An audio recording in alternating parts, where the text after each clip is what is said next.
अस्सलाम वालेकुम साथियों। ताहिर हुसैन के बाद दिल्ली के अंदर इमाम पार्टी ने एक और प्रत्याशी को चुनाव मैदान में उतारने का मन बना लिया है। जी हाँ, सीलमपुर विधानसभा सीट से शाहरुख पठान को इमाम पार्टी अपना उम्मीदवार बना सकती है। शाहरुख पठान सीए एनआरसी के प्रोटेस्ट के दौरान उनकी तस्वीरें काफ़ी ज़्यादा वायरल हुई थी। हालांकि वो इस वक्त जेल के अंदर बंद हैं, लेकिन इमाम पार्टी उनको अपना उम्मीदवार सीलमपुर विधानसभा सीट से बना सकती है। ऐसे कयास लगाए जा रहे हैं, तमाम न्यूज़ चैनल में भी ऐसी खबरें चल रही हैं।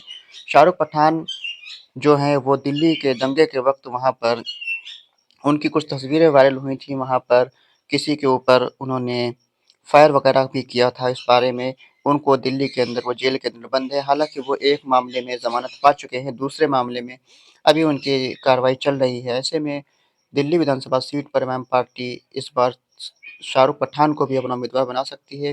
पिछले दिनों इमाम पार्टी ने ताहिर हुसैन को अपना उम्मीदवार बनाया था। ताहिर हुसैन का नाम भी दिल्ली दंगों के अंदर आया था। ऐसे में इमाम पार्टी को अब बहुत ज़्यादा लोग निशाना बना रहे हैं और ये कह रहे हैं कि इमाम पार्टी दंगाइयों के साथ खड़ी हुई नज़र आ रही है दिल्ली के अंदर। हालाँकि ऐसी बात नहीं है। बात करें अगर ताहिर हुसैन के बारे में, ताहिर हुसैन एक जनप्रतिनिधि थे। वहाँ पर उनको उनके ऊपर जो केस चल रहे हैं उसमें कई मामलों में वो बरी हो चुके हैं और कुछ मामले बचे हैं। ऐसे में उन पर भी आरोप साबित नहीं हुआ है। ऐसे में इमाम पार्टी ने उनको उम्मीदवार बनाया है, जो कि भारत का संविधान इजाज़त देता है। इसी तरह शाहरुख पठान का हाल है। शाहरुख पठान पर भी कोई भी आरोप साबित नहीं हुए हैं। वो भारत के संविधान के मुताबिक चुनाव लड़ सकते हैं और वो अपना पक्ष रख सकते हैं। ऐसे में इमाम पार्टी ने शाहरुख पठान को अगर टिकट दिया तो ये भी कोई गलत बात नहीं होगी।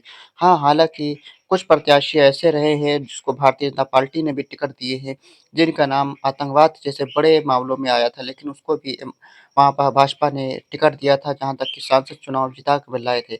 ऐसे में जिनके घर शीशे के होते हैं, वो दूसरे घरों में पत्थर नहीं उछाला करते हैं, कहावत भाजपा के ऊपर सही बैठती है। ऐसे में अरविंद केजरीवाल जो हैं, उनकी पार्टी की मुसीबत बढ़ती हुई नज़र आ सकती है, क्योंकि मुसलमान समाज ख़ास तौर से अरविंद केजरीवाल से इस वक्त खफ़ा चल रहा है दिल्ली के अंदर। ऐसे में इमाम पार्टी एक बहुत बड़ा विकल्प बनकर मुसलमानों के बीच दिल्ली के अंदर आई है।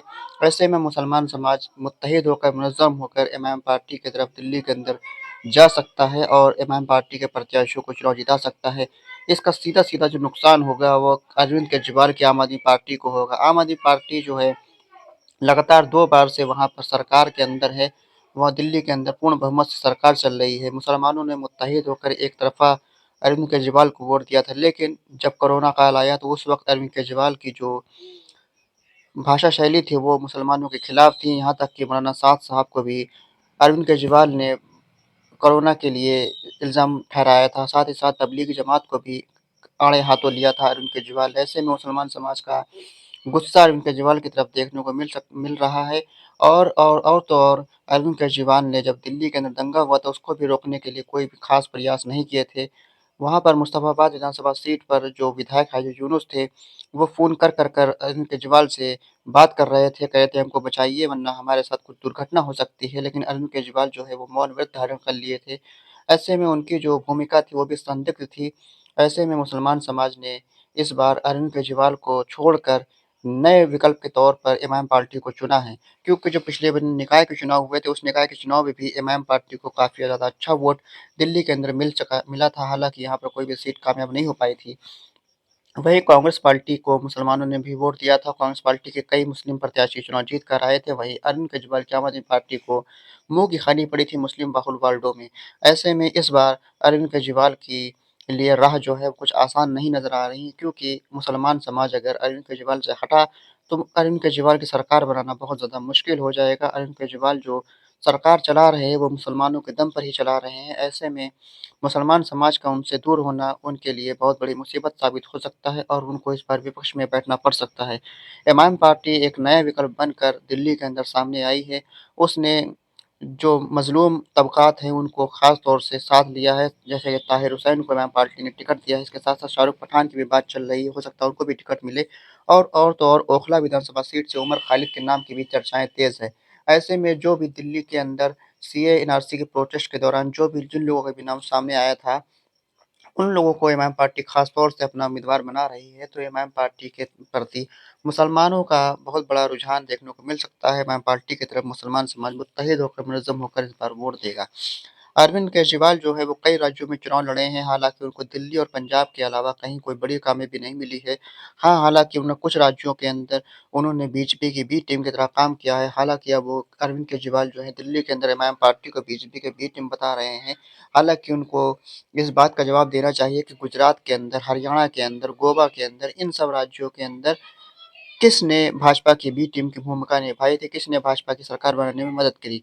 कई सीटों पर एमआईएम पार्टी वहाँ पर चुनाव नहीं लड़ी, उस सीटों पर भी वहाँ पर भाजपा को फ़ायदा पहुँचाया, वो भी अरविंद केजरीवाल की पार्टी ने। गो गुजरात के अंदर इनको 12% से ज़्यादा वोट मिला, यहाँ पर भारतीय जनता पार्टी की सरकार बनी। वहीं गोवा के अंदर भी इनके सिर्फ 2 विधायक जीते, वहाँ पर भारतीय जनता पार्टी की सरकार बनी।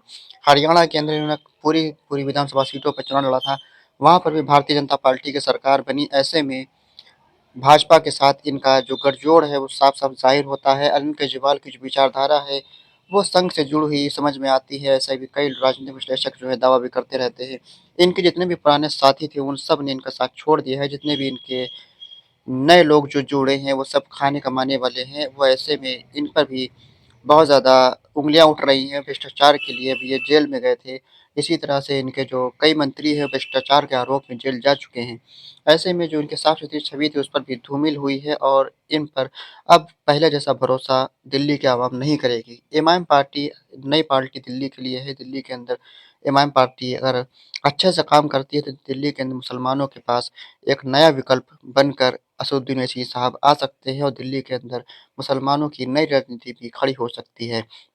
जिस तरह से तेलंगाना के अंदर, महाराष्ट्र के अंदर, बिहार के अंदर इमाम पार्टी ने काम किया, उसी तरह से दिल्ली के अंदर इमाम पार्टी अगर काम करेगी, तो इमाम पार्टी को यहाँ पर बड़ी कामयाबी मिल सकती है क्योंकि दिल्ली के अंदर मुसलमानों को एक नए विकल्प की तलाश है। वो नया विकल्प असदुद्दीन ओवैसी की एआईएमएम पार्टी भी हो सकती है। साथियों, दिल्ली के अंदर जितने भी आरोप लगे थे अरविंद केजरीवाल के ऊपर वो सब सच साबित होते हुए नज़र आ रहे हैं। अरविंद केजरीवाल की भूमिका जो है वो भाजपा से गठजोड़ वाली समझ में आ रही है। ऐसे में इमाम पार्टी ने जिन-जिन प्रत्याशियों को भी उम्मीदवार बनाया है उन सभी उम्मीदवारों की लोकप्रियता पहले से ही काफ़ी ज़्यादा है। ऐसे में असद ओवैसी साहब का नाम उनके साथ अगर जुड़ जाता है तो उनकी लोकप्रियता में चार चाँद लग जाएँगे।